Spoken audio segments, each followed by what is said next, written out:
Hello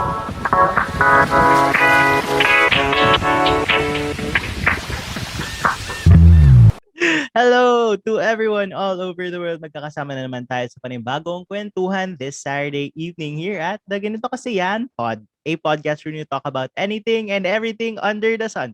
With me, your host, Jacob Maquiling. And for today, sasamahan tayo ng ating parang special guest co-host na siya. Parang ganong levels na siya dito. Let's all welcome the Bunsoy Tisoy, Vince Manlapaz. Hello, Vince. Welcome back. Hello, welcome back to me. Ay, It's kung mapapansin nyo last time na nag-guest si Vince, same lang naman yung suot namin sa first episode and second. Kaso kailangan ata namin explain bakit ngayon nag-iba na kami. Because it's day 2 ng shooting namin, ng recording. Dahil gusto ko lang pong i-inform kayo na last time, isang episode lang yung na-tape namin. Pero ang oras namin nun mga 1 to 5:30 kami. Diba, Vince? Dinner Nakakaloka time talaga tayo. eh. Oo. Lunch to dinner time. Oo, hindi ko din alam kung paano kami nagkwentuhan ng 5 oras. Pero isang episode pa lang yung na-tape namin nun. So, ngayon, titingnan namin kung kaya naming tagpi-tagpiin lahat sa loob ng... Susubukan natin. Oo, susubukan namin. So, kung next week, yung episode next week, iba na naman yung suot namin, alam niyo na kung ano nangyari this week. Totoo yan. Kasi, syempre, ayaw naman namin magtagal dito hanggang alas 12 ng gabi.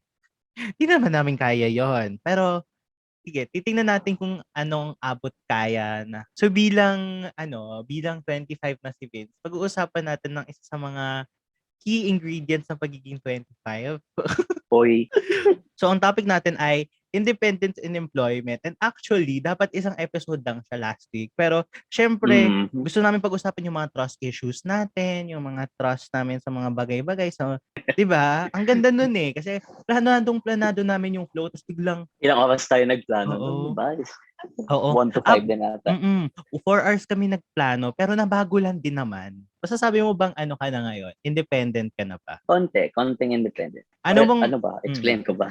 ano bang indicators mo na masasabi mo? For example, ikaw. Siguro kapag kaya mo na gawin lahat or kaya mo na gawin lahat mag-isa. Wow, hindi. Yan sa mga gawaing bahay. Wow. Kasi parang ako, kaya hindi pa ako confident sabihin na independent ako. Simply because parang hindi ko siya kaya gawin lahat all in one round. On some things, lalo na sa mga gawaing bahay, I feel like I wouldn't learn how to be fully independent unless like I'm already living on my own. Yung iba, di ba, nagko-condo, nag-apartment away from their family.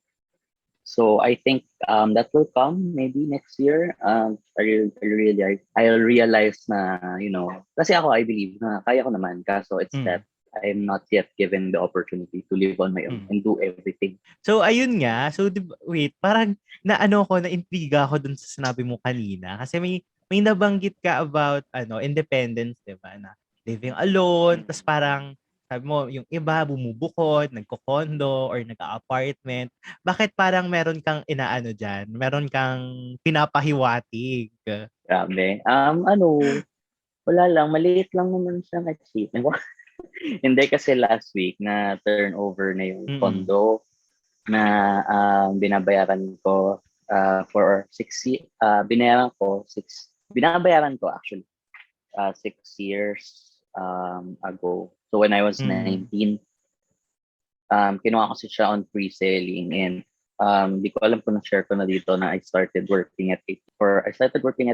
Tapos, ayun, na-turnover siya last week. So, pwede ko na siyang tirahan. Nakatuwa naman. Actually, wala lang ako maggawa nung 19 years old. Oo. Tsaka naman kasi, ang ganda din kasing investment siya as na parang, syempre, di ba sabi mo, parang 2 years ago ka na rin naman nag-start na mag-contribute sa bahay or something like that. So like, syempre, parang ang gandang investment siya na parang, since you're not yet contributing, parang invest on something that would be worthwhile and sobrang malaking bagay for you when the time comes. So, At least, diba, isipin mo yung Mm. in-invest mo 6 years ago, ngayon, nagbunga na siya. So, Kaya yay! kayo kumuha yung pre-selling. Then, Oo. so, ewan Oo. ko, actually, yung unang intention talaga ng condo is for business use. Mm. Parang ipapa-Airbnb ko, ganyan. Tapos parang, ayun, nung tumatanda, parang feeling ko, meron pa akong hindi na-experience. Kasi usually, di ba, pag college nga, sabi mo kanina, Oo. parang yun yung time na parang Mm. bubukod ka kasi mag-dorm ka, malayo yung school. I think yun yung isa sa mga yun yung hindi Di na mo ako na-try. nakakompleto ng, Mm. ng youth or before I turn 20 Mm. or ewan ko ba, yung general population. Di ba, napag-usapan din natin last Mm. week. So, nung mga nag-work na tayo, ito kasi papasok na din yung realization. For me, papasok na yung realization na parang nauubos din yung pera mo eventually. Mm. So, parang nagiging, ka na, cautious on Oo. what to spend on. When you have the money, as you slowly age as a person, kung Mm. tumatanda ka na, isipin mo na parang, ano yung magagawa ko pa in the future? Titigil na ba ako dito dahil may ganito konting pera? Mm. Doon na din talaga na papasok din yung idea ng independence during Mm. working ka na.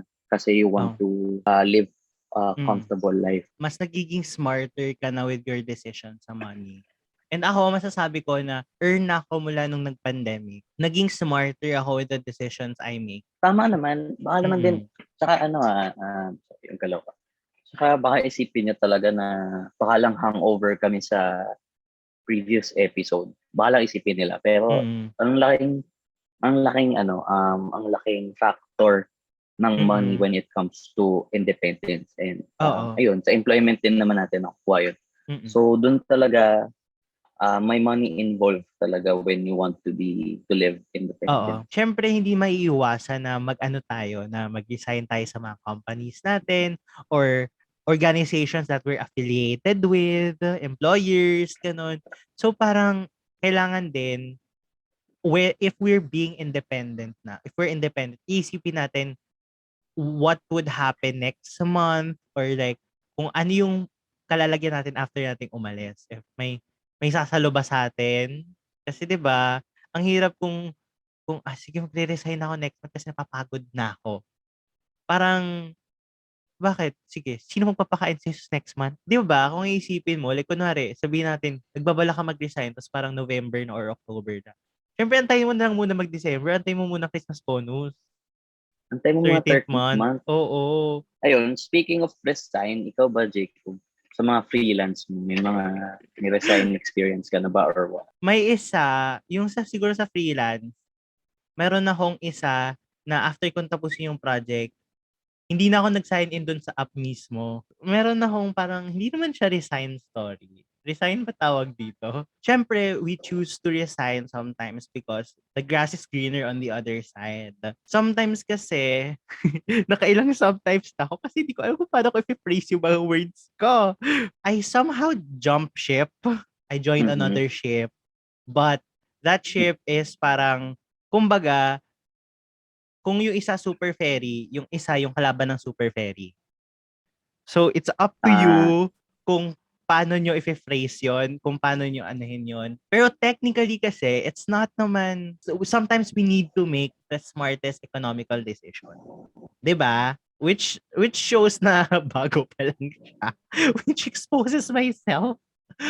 Pero, kasi hindi na naman ako yung nag-jump ship ha. I want to defend myself. It's not just me. There's like 20 other people who did the same. So don't blame me.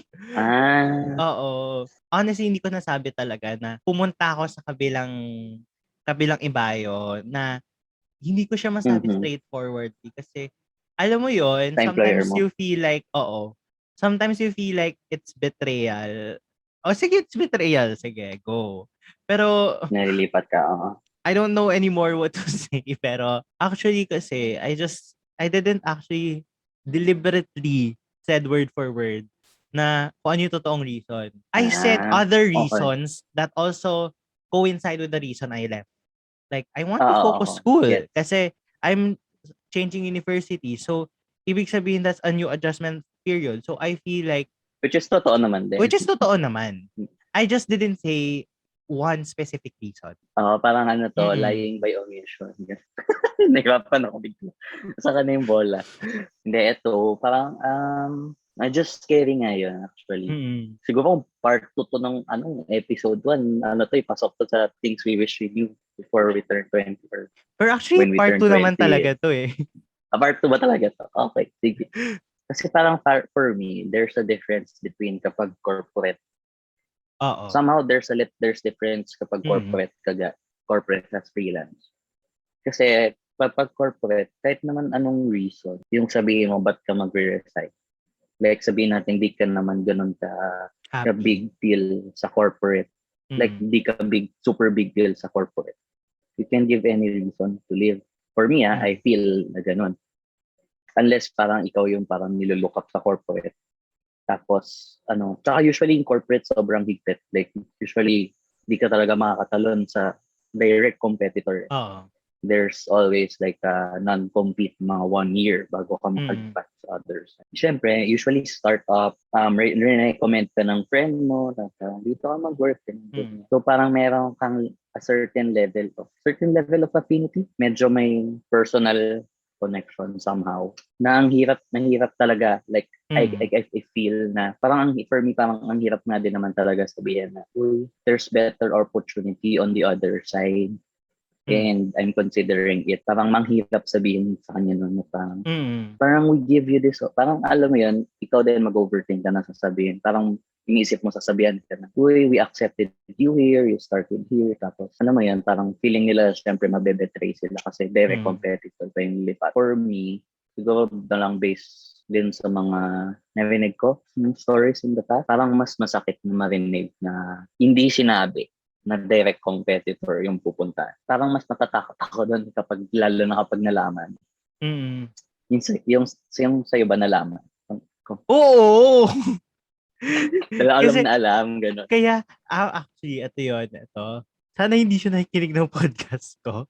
Irrelevant naman akong tao. So, I don't feel like people like them listen to me. I know it's my fault kasi na parang inisip ko na, what I'm doing is less bad than other people. Less worse than other people. So, parang feeling ko, nandun siya sa case na parang, alam mo yun, feeling mo naman you're not doing something as bad as other people. So, feeling mo, hindi ba dapat mas acceptable? Pero alam ko mali siya. Nakakatakot din kapag when you have already formed a medyo personal relationships with your employer na parang medyo friends, parang naging friends sa kayo ng employer mo, ganun.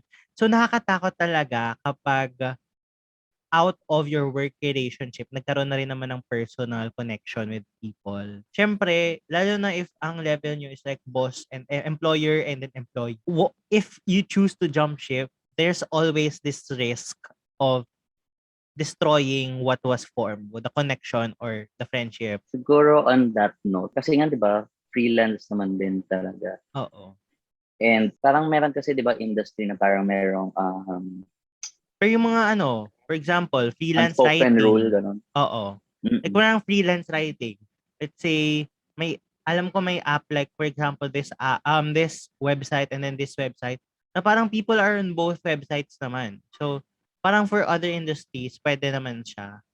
Na for example, if the pool is very big and there's a lot of naman, and then for example, yung mga pwede ka maghanap ng online jobs ng jobs online. Pwedeng nandito ka sa website na to, you're also registered with this website, you have an account, or you're also working on project in this website. Parang ganon. Siguro siguro ang pinaka-worrying or pinaka-issue somehow na I'm sensing with resignation story is yung super direct competitor yung napuntahan. Okay lang yun. Okay lang naman siguro to jump ship. Siguro ang nagpa-complicate lang is yun nga, nagkaroon ng personal relationship with the employer. Kaya siya nagmumukhang betrayal. Pero technically on a professional level, on a professional level, if there's since we're also talking about freelance and personal relationships about connecting to employment. Ang concern ko lang dito is yung nagbo-burn tayo ng bridge. Kasi kapag, for example, itong previous employer. So, magkaroon tayong previous employer.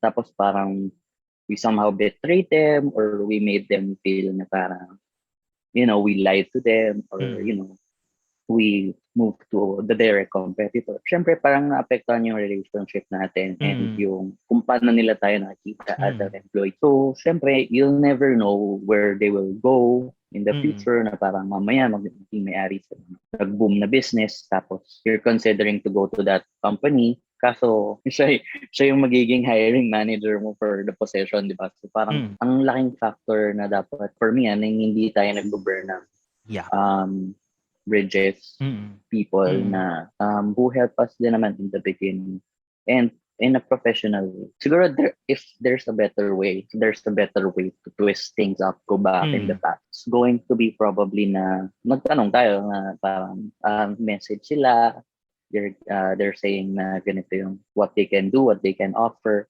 based on performance, and I'd like to consider it, pwede ba mag-break muna from you tapos I'll check the other side. Pero siguro siguro nga ipapasok na doon yung things we wish we knew before we turn 20, part 2. Na yung fear sometimes destroy things. Siyempre, di ba, kaya lang naman natin hindi kaya itanong yun is because natatakot tayo. Nagiging reaction nila. Pero mas nakakatakot kasi yung part na mag-betray tayo or we let the other person or the employer feel na parang we made them look like a fool. Mas masakit yun.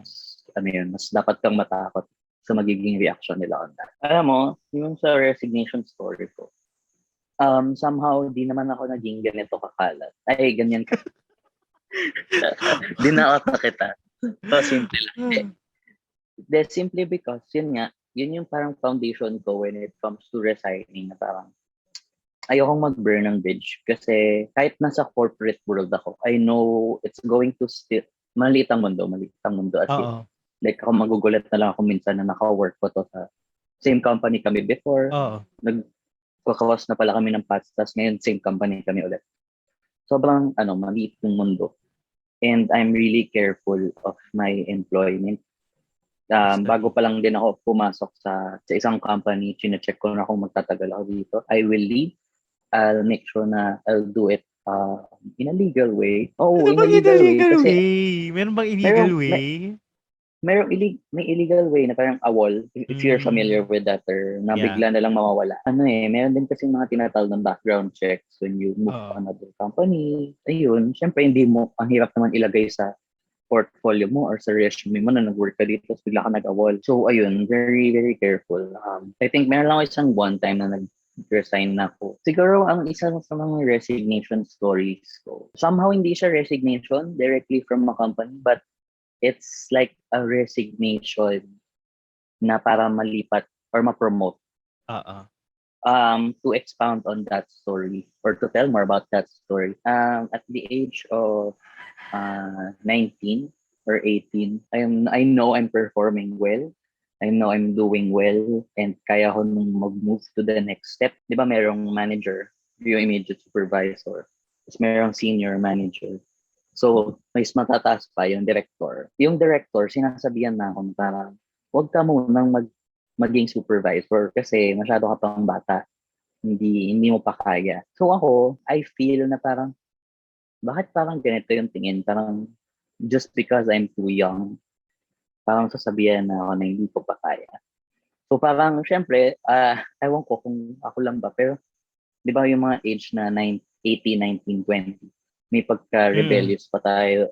True. At saka meron tayong mga feeling na parang gusto natin i-prove yung ibang tao na mali. Lalo na yung mga older than us na mali ka ng tingin sa akin and all. I really pursued na ma-promote kasi parang meron akong tong goal na parang tong maging pinakabatang team leader. Kasi I work in a BPO nun, di ba? So parang gusto maging pinakabatang team leader. And parang for me, I wouldn't let anybody stop me from becoming one just because of my age. Just because mabata. Like, feeling ko, it's not enough of a reason to hold me back. Ganun. Ayun, siguro yung isa sa mga resigning story ko na parang later on, na-achieve ko naman yung goal. Parang naging team leader naman ako at the age of 20. Kaso when I was already at that position na parang, team leader ka na. Ito na yung responsibilities mo. Ito yung mga taong hahawakan i-manage mo. Bigla akong na-realize na parang, dang, paano ko to i-manage na may prejudice din. Siyempre, yung mga taong mahawakan mo na, ba yan, ang bata ng boss natin, maniniwala ako ba ako dyan? Ilang years pa lang yun sa call center industry. Tapos tayo, parang 5 years, 10 years, tapos yan, 2 years pa lang. Tapos, syempre, meron ding prejudice na may mga terms, may mga words na kahit alam ko, yung application na ng words or yung application mismo nung theoretical na natutunan mo, isasabay mo siya sa pressure na nararamdaman mo sa environment. Tapos at the same time, mas malayo yung lugar ko.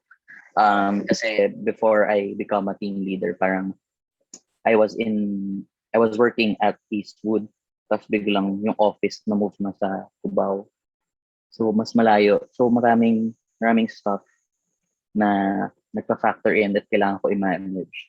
So parang nung nandun ako sa position, nandun ako sa goal ko na yes, na-prove ko na kaya ko maging team leader. I really didn't become like a team leader at that moment, or I felt na hindi naman talaga ako team leader at that moment. Just simply because na parang, doon ko na-realize na parang, oh, shams. Tama yung director ko na parang hindi lang siya about being good at being a top performer, yung pagiging leader or team leader. It's managing, knowing how to handle people talaga. Not just about coaching, but also about kung paano yung mga leaders dapat. Parang looking back at it na parang, leadership. Kahit hanggang ngayon at 25, leadership, iba yung realization ko once I'm in that position na talagang hindi lang talaga siya about skills. Na-realize ko na parang somehow ang rebellious, na parang gusto kong patunayan na mali ka. Tapos napaka-unrealistic din yung goal na parang ang egoist. Anong tama pa rin? Kung maging youngest team leader, parang pag pumunta ka sa kahit anong call center, mabibili mong team leader 20, napaka-unrealistic, napaka-pabida. Siguro, mag-agree naman tayo on this part. Parang, there's a certain level of guidance, lalo na from people na mas experience or na-experience talaga yung mga path na tutuwing natin. It's really important to listen, to still consider their guidance. And parang parang maging self-aware ka lang a little bit more. Kasi iba yung parang may angst when you're on this age na parang no, ako masusunod, gano'n. And it's really important lalo na parang somehow employment na rin yung pinag-uusapan natin.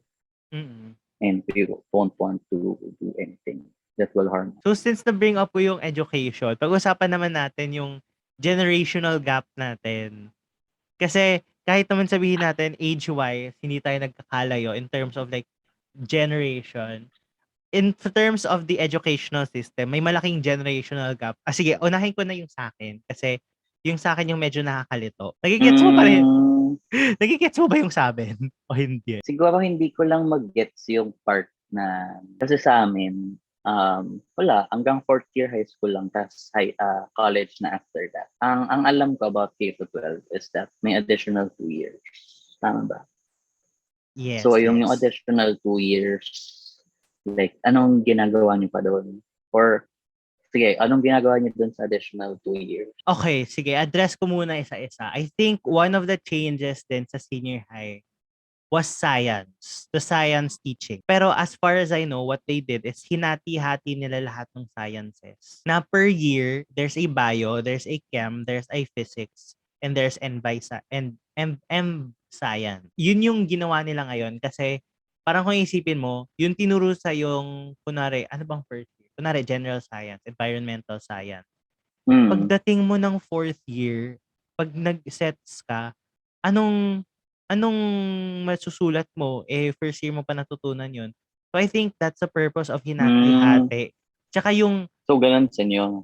I think. Tsaka kasi, di ba, yung ibang parts ng kunwari, physics, yung iba dun, parang hindi mo siya maintindihan as a second year. Medyo complicated pa. So, at least, parang leveling siya na first year, second year, third year. Ay, grade 7, grade 8, grade 9, grade 10. Hindi na, Yun yung yun yung difference din pala. Grade So 7 to 10. hindi na, Hindi na siya first year. Actually, parang kaming grade schoolers. Kasi hanggang senior high, oo nga grade 12. Parang weird. Okay. Oo. Tracks and strand. O, di ba? Papaguluhin ko pang Okay. ulo nyo ngayon. There are 3 tracks. Correct me if I'm wrong, guys, but sa school namin, 3 lang naman to. There's arts and design, and hindi siya applicable to all kasi yung ibang schools, walang arts and design. And there's also academic track, which very academic yung matinuturo, and there's technical. So, ito yung technical vocation and yung mga very technical work. So, that's like the bigger Okay. picture pa. And there's So, senior high to, no? there's things called Okay. strands. Strands is more smaller. Like in academic, there's accountancy and business management, ABM. So, yun yung mga gustong mag-business, gustong mag-accountancy. Yun. Doon ako galing. Pero comms ako ngayon, diba? Gusto ko lang na-try, gusto ko lang mag-accounting, ganun-ganon, compute-compute. Tas merong HUMS or they say HUMS, pero I find it more HUMS dapat. Humanities and the Social Humanities. Sciences. Mhm. HUMS. Tama, kasi humanities.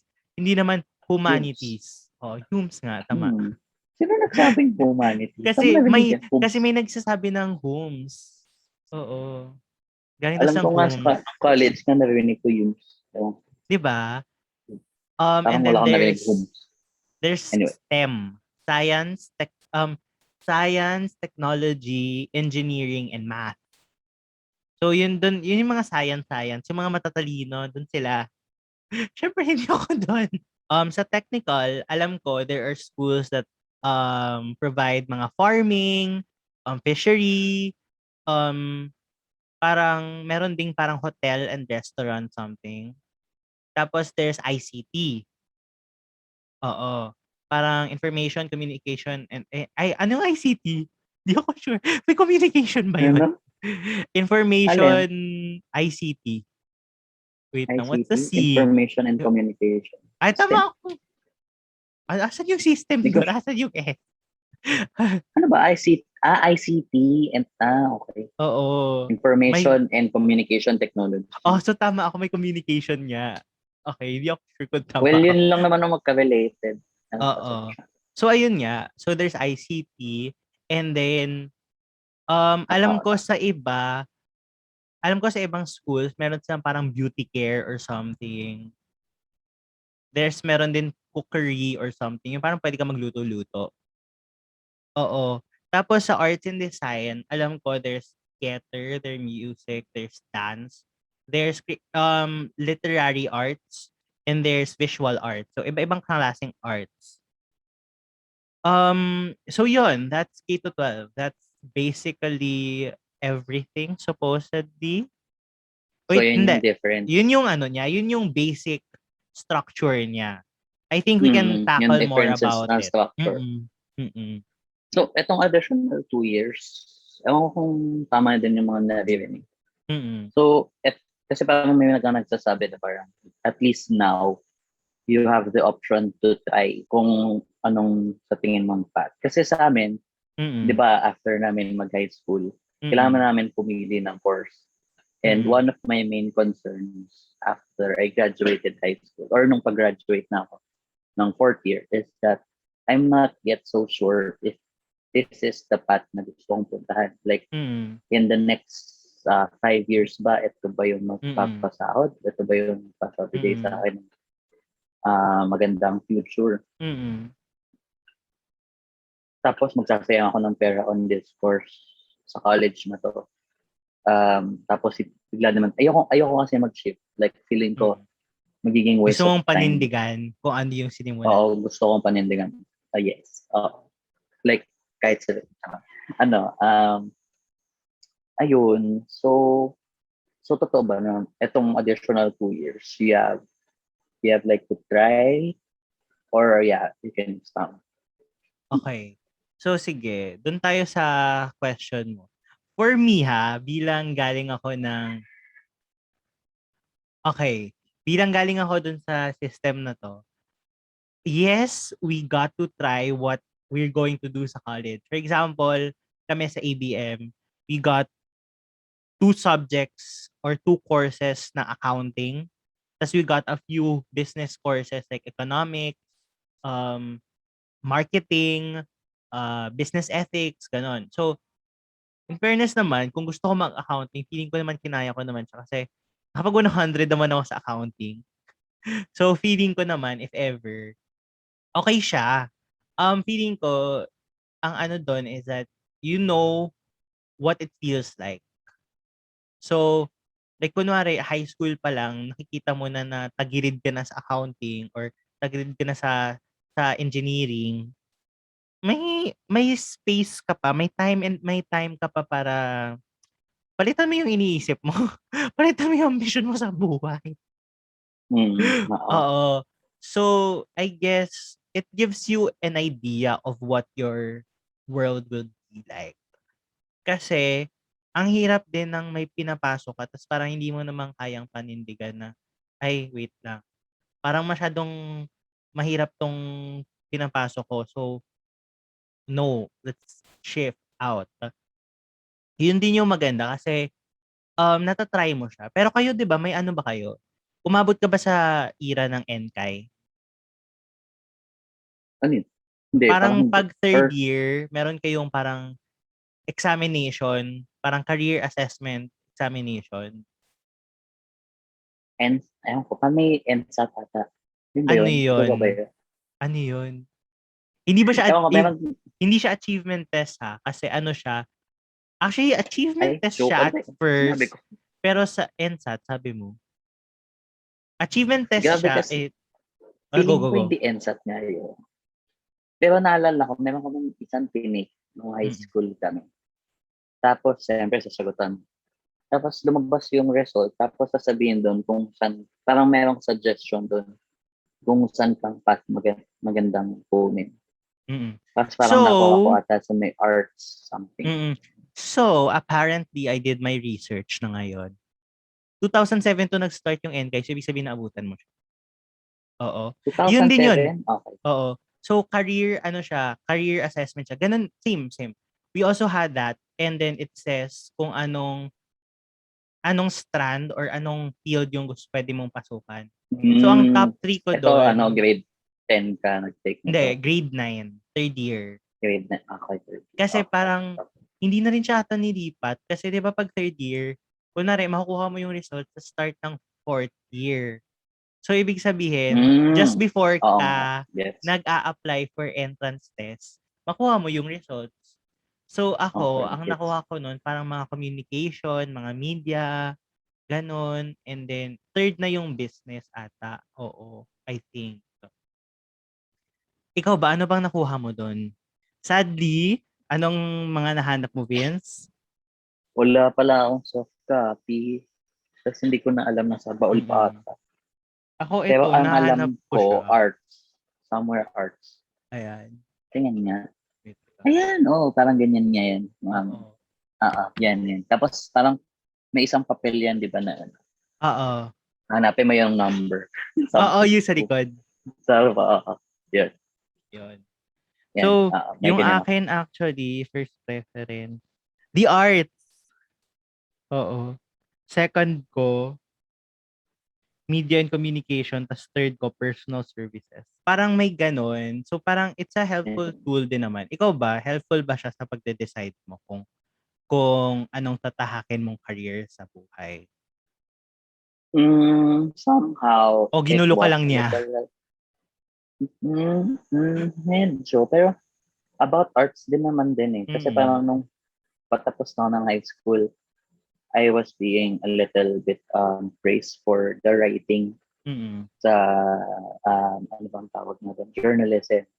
Mm. Sa class namin sa journalism. So, parang feeling ko doon din naman yung parang gusto kong path yung magsusulat and very, very introvert na somehow na Mm. sulat lang ako mag-write. Ganun. So, ay, Pero parang mm. hindi ko lang siya naisip na sustainable. At Mm. for me, parang yun, parang gano'n na lang ba yung buhay ko. Bilang napag-usapan natin ang educational system, ano yung mga sentiments mo tungkol sa'yo, dun sa inyo? Ano bang feeling mo may kakulangan dun sa system na pinagdaanan mo? Siguro ano, Or yung thoughts mo or yung sentiments mo regarding sa current one na lang din also? Both. siguro, sige, sige. Feeling ko mas madaling bigay ng sentiment do'n. Mm.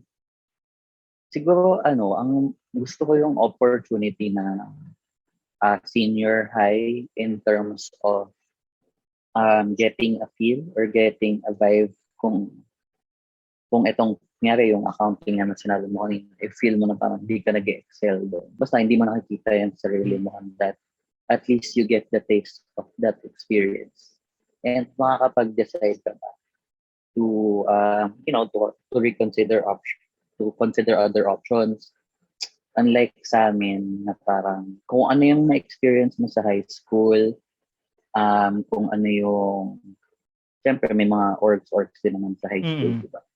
Kung ano lang yung mga inopen mo yung sarili mo during Mm. high school, yun lang yung experience mo. So parang feeling ko, hindi siya ganun ka-open yung sa Mm. system namin. Lalo na I just came from a small school. So yung number of orgs, hindi naman din ganun karami. Pero ayun, Mm. as knowing me now as, as tumatanda na parang I consider myself learning from experience kasi yun yung best teacher for me. Education system natin na pinagdaanan ko didn't really give me that opportunity to be confident kung ano yung magiging choice ko for college. And someone na nanggaling din sa struggling financially na family. Coming from a family na hindi naman ganun ka-comfortable yung living, magsayang ng money, ng resources sa mga bagay na hindi kami or hindi ako sure lalo. And yun, syempre sobrang valuable ng time. So yun yung isa sa mga pinakonsider. O sige, ako naman, bilang galing ako dito sa system na 'to, feeling ko masyadong ano yung parang ina-emphasize na, "Ay, binibigyan namin kayo ng trials sa kung ano asahan niyo sa college." To be honest, ang dami din namang hindi sumusunod sa kung anong nakukuha nila sa college, eh. Kung anong kinukuha nila sa college kasi I know a lot of people taking up a liberal arts course who came from ABM. I know a lot of people from STEM that take a business course. So, parang it's just actually ang daming ngang tao na parang nagsi-STEM sila just because it gives you a stepping stone sa entrance test. Na entrance test is a science heavy and 'di ba kasi nga yung STEM meron silang parang trigo with calculus, pical, which is hindi namin nararanasan. So, parang nabibigyan sila ng head start or parang nabigyan sila ng stepping stone sa entrance test. So, napakalaking advantage niya. So, technically, actually sa senior high nga, I don't think people choose the strands they want, honestly. I know a lot of people who went this strand because ay may gusto silang iwasan na teacher or parang meron silang Mm-hmm. nandito yung mga kaibigan nila. So, parang naging barkadahan lang siya. Like, parang alam mo yung sa mga club, 'di ba kapag I Mm-hmm. mean, yung organization na club ha. Ay, so, ako naman, oo, ako. Bilang miss ko na. Bilang miss na miss na Sorry, ni sorry. Vince. Alam ko yung club Oo, oo. or 'Di ba org minsan pala. sa mga org, you just join an org kasi nandun din yung mga kaibigan mo na parang, ay hindi ka naman Ah, mahilig sa music pero dahil nandito lahat ng kaibigan mo, sige, music kaya naman siguro matuto ng kung ano man or hindi ka naman talaga interested sa public service pero nagjo-join ka ng student government because pangdagdag extra credit lang siya or something. Sometimes we just make decisions because it's beneficial to us, one way or another. It's not tama, because tama. it's what we want to take. So siguro yun Yes. yung misconception na, it's a stepping stone for you sa college or something like that. Ako feeling ko, naging ano lang siya, 2 years lang siya na parang naiba ka ng direction kasi honestly, nung grade fourth year ako, honestly, ewan ko ba, sa generation namin, hindi ko alam kung it's just the people I know or it's very common sa generation namin na even if senior high na kami, we don't know really kung ano talaga yung gusto namin tahakin. And lucky are those who know already. So, it's a misconception na, pag nag-senior high ka, alam mo na yung kung anong gusto mo yung gawin sa college. Kasi ang daming nag-shift sa college. Kasi I know a I lot of see. people na, sige, nag-STEM sila nung senior high, o sabi nila nag-engineering sila. May kilala ako na fourth year na siya, fourth year na sana siya this year, nag-shift siya into something else. So like, parang kang nagsayang ng I 3 see. years and hindi naman siya, nagawa niya ng way na yung malipatan niya is magagamit niya pa rin yung engineering niya. So, okay lang naman. Pero Mm-hmm. parang That's nag, good. That's good. nag, ano ka, nag-ibang direction ka na parang, nag-reroute. Nag-ibang pa. Yon. Kasi parang ako din, parang grade 10, sigurado na ako nun na, sige, gusto ko mag-film. Grade 11, grade 12, gusto ko mag-business management. Tapos nung college, hindi ko na rin sigurado kung gusto ko yung kung gusto ko yung course ko. Ngayon naman, sige, tingnan natin after 1 year, tanungin niyo ulit ako kung mahal ko ba yung course ko. Pero parang, it's just, Okay. Mm-hmm. it's just, parang hindi siya misconception siya na alam mo kung anong gusto mong tahakin sa college. I see. Siguro, we're also coming from the point of view na parang, if we were on this position, na parang we would know. Pero, iba rin talaga when you are at your age, na ikaw yung mismong nag-experience ng K-12. Parang, actually, nung kinikwento mo ngayon, like the first time I'm hearing this, parang somehow it sounded the same when I was on my fourth year high school. Na talagang merong part na hindi ka sure. Akala ko for K-12, yeah, it's really like a misconception. It really gives you an opportunity. Pero, yun pala, parang almost the same. Oo, pampagulo lang siya. Nadagdagan lang ng 2 years. Tapos 4 years pa rin yung pwede. Siguro bawas yung units, tama ba? Sa college. Or I'm not sure. Okay. Tinawanan mo ako, so I assume no. Anohin natin yan. Pero, yun nga din, parang gusto ko din i-add na parang hindi ko alam bakit, kung if it's just me or yung observation ko lang around people. Pero alam mo yon, yung mga tao sa inyo, parang fourth year, sige, parang college ready na, college looking people na kayo. 'Di ba? Oo. Oo. Kasi parang, lalo na kung Tapos, ipagtabi mo yung mga fourth year dati sa grade 12 ngayon, parang feeling ko, oh my gosh, ang ano pa namin, ang bata pa namin, parang ang immature, hindi ko alam kung immature or parang masyado pa kaming young looking or hindi ko alam. Basta parang they don't look college to me. di pa kasi uso dati skincare. Hindi, joke lang. Hindi, kasi parang alam mo yon, yung fourth year dati, pa-college, parang makikita mo ng, okay, nag-glow up na siya, parang mature looking na siya, ganun. Ngayon, parang yung mga late high school, pa-transition na sa college, parang hindi ko siya nakikita nagka-college. I mean, college looking. Mga senior high Parang, ngayon. oo. Hindi yung mga grade 10. Mga ganun. Parang, Yun yung kabantay namin dito. oo. So parang, lalo na, before ako umalis ng senior high, parang tinignan ko yung sino yung mga grade 10 ngayon, sino yung mga grade 9, ganun. Tapos parang, hindi ko sila parang kung isipin mo kasi, di ba, kunwari, sabihin ko, parang, nung grade 10 ako, iniisip ko, kung nasa dati pa kaming system, next year college na kami, hindi ko nga nakikita tong mga to ng college ready college looking. Or parang basta in terms of appearance. Mukha silang lalamunin ng college. Oo. Yung itsura ngayon. Parang lalamunin sila ng buhay. Ayun. Hindi ko naman din napan. Parang masyadong, so actually, in the old system, dapat fourth year na ako. Pero look at me now. Fourth year college. Na ako. Dapat. Or look at me now. Second year. Happy ka? Hindi. Hindi kasi meron, ewan ko kung saan ko napulot yun. Or assuming lang na since nadagdagan kayo ng 2 years and parang meron kayo a little touch of what it feels like dun sa path na tutuon. Parang, di ko lang, ako lang yung nag-assume. Kung meron bang bawas sa units na iti-take mo sa college. Okay. Kasi, Sige. di ba, merong mga debate na kayo ng class. Address ko yan kasi gusto ko din pag-usapan yan. There's one university na pag hindi connected sa kanila or parang hindi affiliated school sa kanila, the subjects ng senior high mo, iti-take mo pa rin sa college. For What? example, yung College of Business nila, kasi yung mga liberal arts courses nila, hindi siya ano naman, count, we didn't need to retake mga humanities courses. Pero yung mga nag-business management, kailangan nilang i-take again yung applied economics, business ethics, yung mga ano ba tawag doon? Core courses ng senior high. Yung mga Kailan nila specialty, i-take? oo. Pag hindi ka galing Just sa mga because affiliated schools nila or parang connected. affiliated or accredited? Parang affiliated Siguro, kasi most naman ng listahan nila parang sa kanila or parang yung mga exclusive schools, ganyan. Yung parang sure nilang maganda yung curriculum. So oo, parang yun nga, yun very nga. ano siya, Oo. very elitist siya, I think. Wait lang.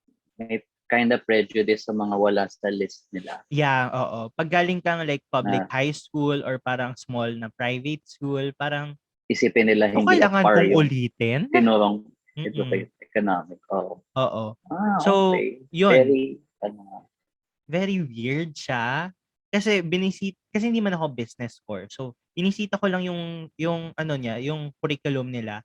So, parang you need to have it accredited pa.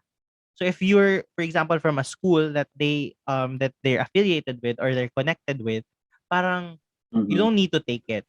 Parang move on ka na sa sa mga major courses, major subjects mo okay. or sa mga GEs mo sa ano ba, general May GE pa education rin? subject. May GE pa rin sa Yes. college? Ano ba yan? And eto Okay. yun. 'Di ba ang misconception is that yung ibang GE binabasa senior high. Dito yan. Actually, ganito. May Yun yung nakam-across ako ng nakakatamad sa tweet. college.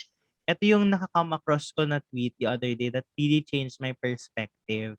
Kasi bigla ko na-realize na there were subjects sa senior high na similar sa college. Kasi in senior high, we have this subject called CPAR, Contemporary Philippine Arts from the region. In college, we have this subject called Art Appreciation. So, sinimplify mo lang yung 4 words na yon. O, Contemporary Philippine Art from the regions, in short, gusto mo lang mag-appreciate ng art. Nadoble yung subject na yon. And, kunwari, in senior high, we have personal development. Parang siyang values ed or parang self-discovery subject, ganon. Sa college, meron kaming understanding the self. Tapos sa senior high, there's this subject called oral communication.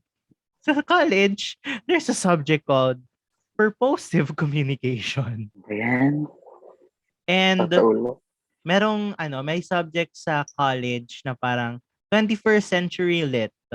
Tapos there's a subject sa college naman, sa senior high yung 21st century lit. Sa college naman, parang literature, global voices, and encounters. Medyo, hindi ko gustong sabihin scam, pero ang scam ng senior high, kasi like, technically, hindi ba yun yung umuugo na balita dati, 'di ba?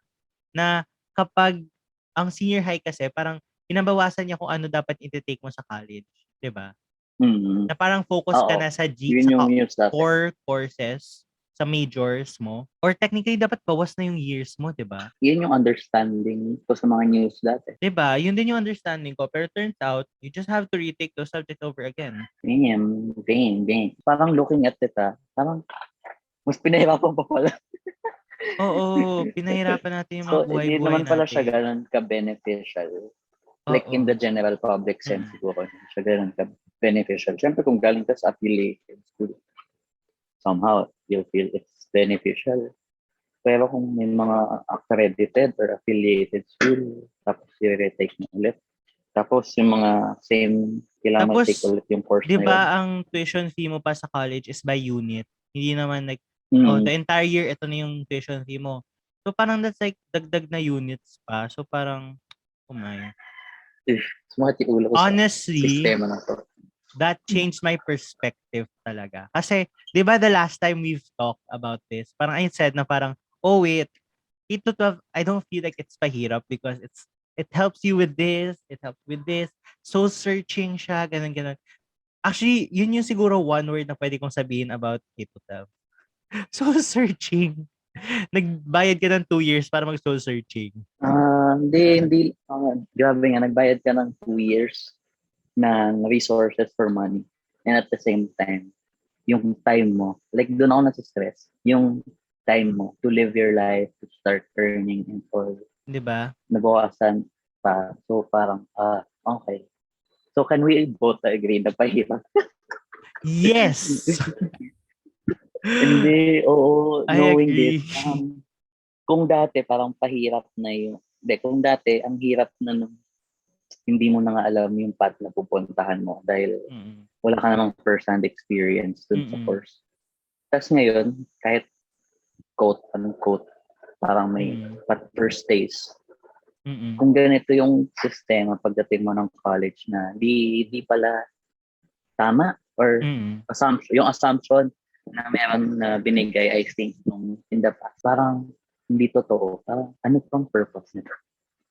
Siguro yung nakita ko lang purpose kanina yung sinabi mo na hinati-hati yung sciences for the score, whatever. Meron ka pa rin mga course na iti-take at i-retake pagdating ng college. Pero siguro it's also a matter of para lang makasabay tayo sa ibang bansa. Kasi, di ba during the time, kasi actually, siguro kaya ako din maraming ako ma-offer dahil yun yung research paper namin nung grade 12 about the educational system. So, during the time na nag-change tayo to K-12, tayo na lang yung one of the siguro 3 or 2 countries that still has 10 years in our basic educational system. The way I see it right now is just, ginawa lang natin ng paraan para makasabay tayo, pero it doesn't really contribute any. Actually, siguro if it would work, if hand-in-hand doon ang college department and ang high school, na nagkaroon ng agreement na mababawasan. Yes, magkaiba sila. Magkaiba, CHED Oo. at DepEd. Na mababawasan yung college courses or palitan yung ibang college courses na parang redundant naman sa mga na-take na sa senior high. Kasi, actually, to be honest, most sa mga natutunan ko sa mga subjects na yan, kasi a lot of them na-take ko na nung first year ko. Kasi technically, kahit sabihin nila na parang first year ako ngayon, second year na ako eh. Kasi parang medyo nabawasan din namang units ko for the entire curriculum. So, mas natutunan ko siya ng maayos sa college. Yung senior high talaga is parang trial lang. Trial lang ng college. Trial na nadagdag gastos. Oo. Minus sa time mo. Kasi super gets ko yung point na bakit mo tuturong magturo yung isang tao or yung isang teacher na hindi naman experience o pinag-aralan ng yung topic. Ito yung question ko, yung kasunod ng kasunod yung sinabi ko kanina. So, ibig sabihin ba hindi ka pwedeng mag-college kung hindi ka nag-senior high? Oo. Hindi ka pwedeng mag-college kung hindi ka nag-senior high. Wait lang. Etong interesting question ko sa inyo. Kasi 'di ba ang inaano nila ngayon is that kapag nag-senior high ka, senior high school graduate ka, pwede ka na magtrabaho after that sa mga tinake stand. For example, sa ABM, pwede ka nang mag-bookkeeper if natapos mo yung ABM kasi nag-basic accounting ka na. Kayo ba sa inyo, after the 4 years ng high school, pwede ka nang mag-apply sa mga trabaho? Or pwede ka na magtrabaho after that? Legally, di pa kasi Ay, unless sabagay 18 kasi years old ka na. 16. Oo nga. Oo, yun din. Parang pinantay lang nila na para after mo mag-graduate, pwede ka magtrabaho. In-18 na lang nila. Feeling ko, oo nga. Pero 'di ba? Parang in-equip ka lang for early work somehow, yung benefits. Pero technically, kapag high school graduate ka, pwede ka pa rin mag-apply, 'di ba? Pwede kang mag-sideline hanggang sa mag-18 ka or pwede kang mag-self-study. Hindi, paano kunwari after kang mag-graduate ng high school, hindi kang pumuntang college, pero pagdating mo ng 18, mag-apply ka. Okay lang ba yun sa era nyo? Oo. Like, for me, ako kasi, just to share, after high school, I didn't I didn't go to college for that. Mm. Like, kasi merong opportunity, di ba? Yun yung even after PBB. So, parang gusto ko siya i-pursue pa, like, for 1 year. So, that's when I did PVCs and all that. Tapos, Pero hindi ba nag-PUP ka pa? nag-PUP ako mga 17 years old. So 1 Nag-try year ata ako. after pa, nag-ano ka? Nag Nag-gap 1 year year. after. Ay? Oo, basta. Bago ako mag-work at AP, nag-try ako PUP. Kaso, yun nga, hindi ko gusto na nagsasayang ako ng feeling ko nagsasayang ako ng time to learn about GE. Basta may mga courses na parang kailangan ko pang aralin. Kasi ako mas gusto kong maging specialized about a certain topic na kesa on the part na, ewan ko, bakit holistic yung kailangan? Ito yung gusto kong path. Like, gets ko yung ibang gets ko yung ibang certain disciplines na parang, siyempre, humanities, ethics, and all. Gets, kailangan ko matutunan yan. Pero, yung mga subjects na di naman kailangan sa course or sa specialized path na gusto ko, bakit nandito? Yun yung take ko on that. So, after 1 month or 2 months ata in PUP, I dropped out. Tapos, parang So hindi nagantay mo na lang na ako until natapos I turned yung 18. first sem? Hindi ko tinapos. Okay. Akala ko kasi tinapos mo pa yung first sem mo, tapos dun ka Hindi. Tapos, inantay ko na lang, nag-18 ako. Tsaka ako nag-work. Which is cool kasi I'm earning na. Tapos siguro ayoko lang din yung part na parang napipressure ka to choose your path. Ang daming, tulad ng sinabi mo, di ba? Parang later on, nag-shift sila. So ako, ang mahalaga sa akin nun is at least I'm earning, I'm starting to build my career or starting to build my path. I'm earning my future, ganyan. And at the same time, when I started working at 18, to answer your question, yes, pag nag-work ka na 18, we have the opportunity from call centers out there. You can apply, lalo na if you have the com skills and all. Nakaka-build ka na ng future when you start working. And when you are already working, sooner or later or one day ma-realize mo na kung ano yung parang passion mo or parang gusto mo nung high school ka before you turn college. There are other ways it can be applied. Tsaka siguro, what I can add from that is that a lot of the things that you learn from school, you can learn it dun sa mga activities na ginagawa mo in work eh. Pero it's not like we're campaigning na bring down the education system. Parang, siyempre mahalaga pa rin yun. Alam mo, after the conversation, inisip ko na, ito-drop na ako in 2 weeks. Kasi sa totoo lang. Meron talagang people for school and meron people na who want to challenge your system because they simply feel na it won't work for them. Meron pa rin talagang courses na talagang kailangan mo pumunta ng school. Yung mga doctor, especially if it endangers life and the society. Like, kasi nakakatakot magtiwala sa doktor na natutunan lang sa YouTube. Isipin mo yon, parang siguro ilang years bang med school? 8, no? 9? Yung entire process. Kasi may pre-med and med. Isipin mo 2030, tatanungin mo yung doktor, anong year po kayo nag-graduate? Anong year po kayo nag-med school? 2021 Self-study po. 2020. Self-study po. Ang masaklap doon, 2021 po, nung panahon po ng pandemya, online class po. Tapos tatanungin mo engineer. Diba? Yung mga engineer, diba? Yung mga isipin mo, yung parang, saan ka natutong mag-engineer?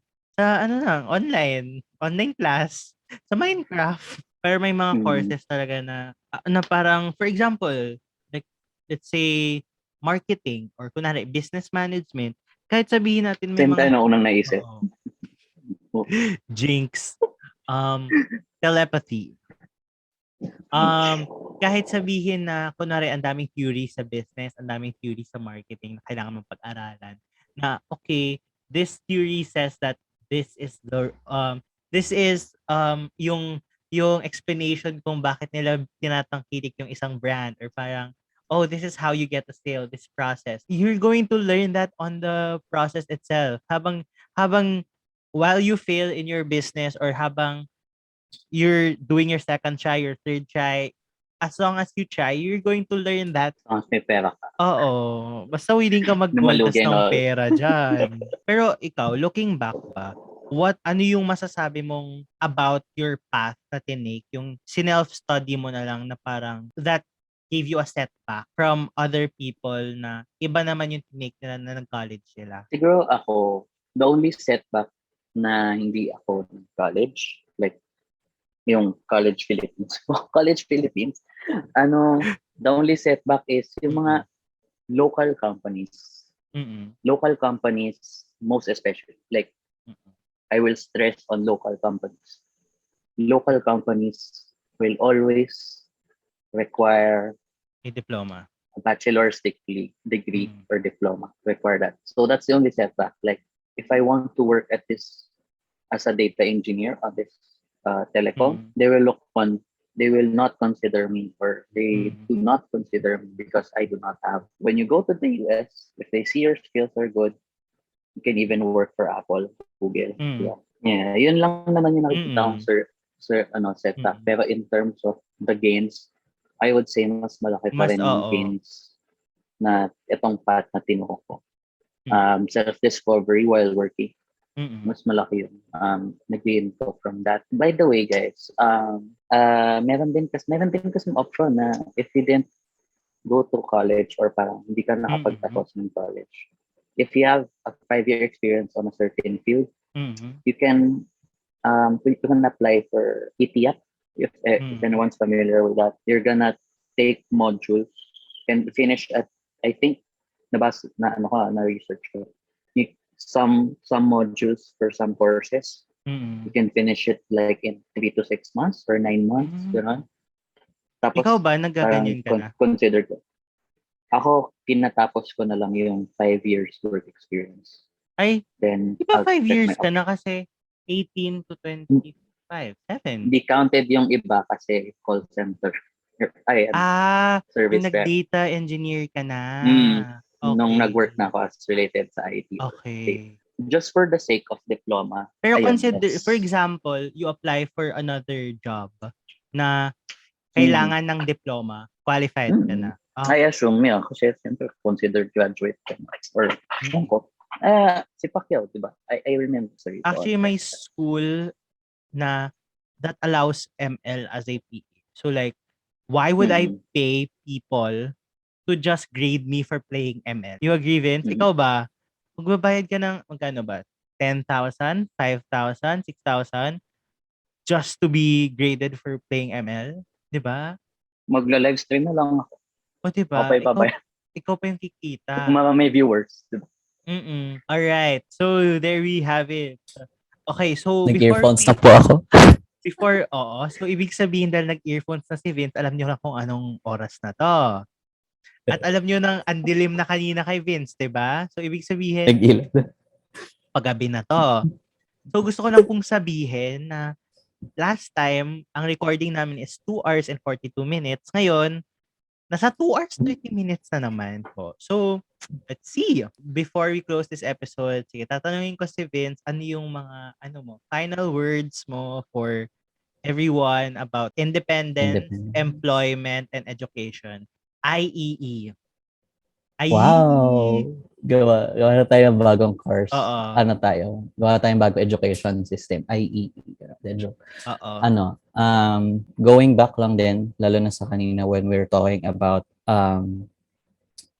employment and independence. Siguro, gusto kong i-stress about yung when we're at a certain age, let's try to still listen. Ulitin ko siya, i-repeat ko siya na there are some advices or there are some words of wisdom from older people that we should listen and consider. We should check ourselves if we're being if we just want to prove something or if assess ourselves as well. If we're ready for a certain role, i-assess natin if yung goals ba na siniset natin is realistic kasi this age, 18 to 20 or even before, we are setting unrealistic goals and somehow pag na-achieve natin yung goals na yun, dun lang natin ma-realize na parang it's not for us. Though that's good that we learned a lesson, somehow it's still about the time. Pero if you can make twist of the story, you'll learn naman you'll still be able to use yung experience na natutunan mo before you reach that goal or as you reach that goal. School is not probably for everyone. School is not for everyone. But if you are taking, if your path or if what you want to achieve in life is something that involves the lives of people, the order of society, or not advocating here na parang school is, the education system in the Philippines should not be everyone's. I just want to say na before you go and before you apply and start working for a company, check if the company's core values are aligned with your values and principles. This is very important for me. Tapos sa akin very important din yung diversity and yung diversity and inclusion, lalo na Hindi for ba the LGBT. inclusivity? Kasi yun nga yung gusto ko sabihin kaso nabulol na ako. Diversity and inclusion na lang. Yun, basta check on the core values and if it aligns with your principles and values as well. Tapos, lastly, one thing na you need to check, I wish you to check sa isang company is kung ano yung parang company, ano yung ginagawa ng company to help the society. Like, do they do charity services and all that? Kasi it really says a lot about the company. And siguro, not about looking for about the company, lastly about yourself. As early as you're able to work, keep your track record in check. You don't want to look like somebody who will, ayaw mo magmukhang jumper. There is some connotation about jumper na pag ayaw na, bigla na lang nagkikwit. Then because that will show on your background check or word of mouth. And you don't want other people to think na may ganito kang tendencies. And syempre, yung employer will worry about you. I agree with all that, Vince. I agree, sobra. Antok na antok eh. Antok na. I agree. 10 p.m. na po. Joke. 10 p.m. 6 na. Sobra ako nag-agree sa mga sinabi ni Vince. Agree talaga ako sa mga sinasabi ni Vince. Kaya ako nga siya kinukuha ang guest kasi agree ako sa mga sinasabi niya. Kukunin ko ba siya kung hindi ako agree? Hindi ganun yun. Ay, Difference. Hoy, Hindi, syempre mahalaga kumuha ka ng disagree sa'yo. Syempre hindi. Gusto ko laging tama. Gusto ko lang disagree. Gusto mo yung align sa'yo, no? Oo. Pero yun nga. So, and there we have it. That's episode number, 16, 17, which is, yun, about IEE, the independence, employment, and education. So, in short, IEE. So, yun. Sana na-enjoy niyo yung mahabang discussion namin ni Vince. Ano na talaga to? Hindi ko na alam kung bakit haba-haba nito, pero sige. Bukod pa rito, may, 'di ba na-tease namin last episode na may announce si Vince. So Vince, ano yung magandang balita mo? Wow, magandang balita. Sige. Ayan, sa mga nakikinig ng Ganito Kasi Yan Podcast and sa mga nagpo-follow kay Jacob and sa social media platforms niya, I just recently launched my YouTube channel. It's Vince Manlapaz, and yesterday I released the first episode. And if you are like Jacob, who wants to audition to PBB, I've outlined there kung ano yung pinagdaanan ko during the PBB process. And I hope you can give it a watch. And on my YouTube channel, I'll be talking about different topics such as programming. Gonna teach you how to code, or we're gonna code all together. We're gonna code together, and at the same time, we're gonna talk about adulting or my professional life. Love life. Ano? Love life. I'm gonna be sharing about my experiences then about certain topics like financial, love life. I know you guys appreciate yung last two episodes or yung previous guesting ko with Jacob before this September. So we're gonna also touch on that, and yeah, professional life, and certain advices that I feel, next gen kids would appreciate, and people who like see me as something inspiring, or someone inspiring, will appreciate. So yeah, give it a thumbs up, subscribe, and let Jacob will link the video in the description. Guys, nasa Ano? baba yung link nung If- channel ni Vince, pati yung video niya. So guys, I hope you subscribe to his channel kasi super, super excited ako for his works. And I know na sobrang, sobrang pinaghandaan niya to, and super ako excited for him and sa bagong adventures ni Vince. Yan, excited ako sa Thank you mga kung po. anong Thank you mga po. pagkakaabalahan ni Vince.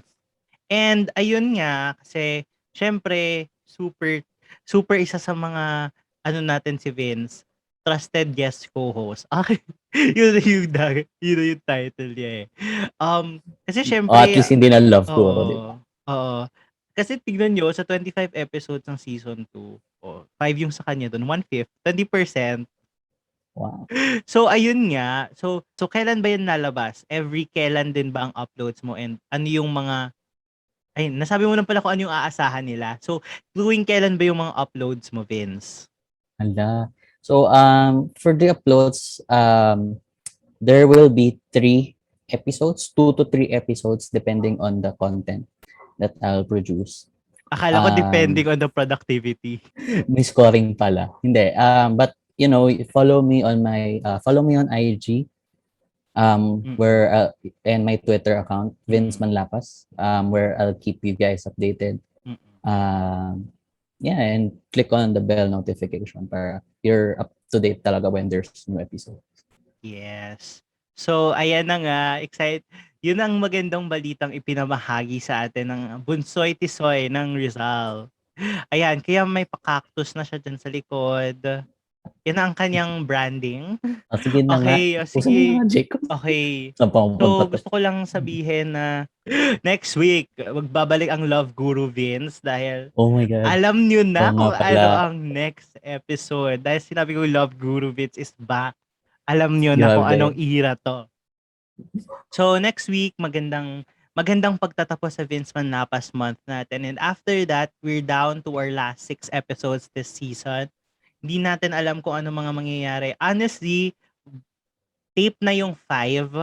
I'm down to the season finale. So, hindi ako sure kung sino ang magtatapos ng season na to. Pero kung wala, baka si Vince na lang din ulit. Hoy.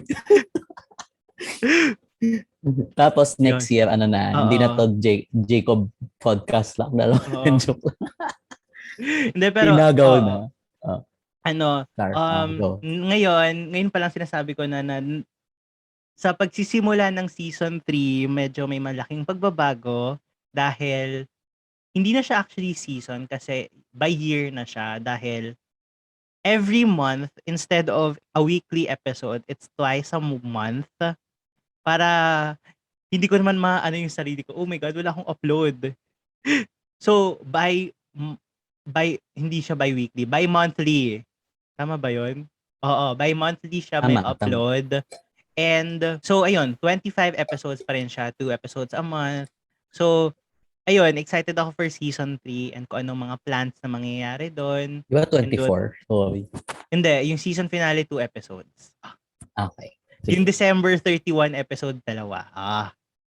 Sige na. Na-save mo yan. Oo. Naligtas ko yung ano. So, yun nga ang mga season 3 na mangyayari. So, ngayon pa lang, since patapos na yung season 2, ito, as in, ang dami kong season break, season hiatus, pero finally we're seeing the end and excited na rin ako dun kay Vince sa bago niyang venture and sana supportahan natin siya, guys. So Vince, what's your social medias again? Please do promote it. Follow me guys on Twitter, Instagram, YouTube, and follow me there. It's Vince Manlapaz _ It's Vince Manlapaz _ Yeah. Ayan guys, yan. So please do subscribe and follow Vince on his platforms. And As well, follow me. Yeah. So the Charles Jacob on both uh Twitter, Instagram, wherever else, kung saan man, the Charles Jacob pa rin naman ako. And YouTube, Jacob Maquiling. And in um Instagram, the podcast is the Ganito Kasi Yan Pod. However, rebranding tayo na season 3, so hindi na yan. Next season, habang the Ganito Kasi Yan Pod pa tayo, follow nyo na kami. Pabutin na natin ng ano to. Ano natin, let's reach a milestone this season. So yun ang pagtatapos ng episode 17. So abangan nyo ang episode 18 with Vince sa pagtatapos ng Vince Manlapaz month natin. Yun na lang talaga yung branding ng month na to eh. So yun. Nasasay ako. So see you guys next week. At kasama pa rin naman natin si Vince. Kaya hindi siya magpapaalam. Kasi hindi muna natin siya magpapalit na po kami ulit ng damit. Hindi muna natin siya let go. So, ayan. So, see you guys next week here at the Ganito Kasi Yan Podcast. Ayan.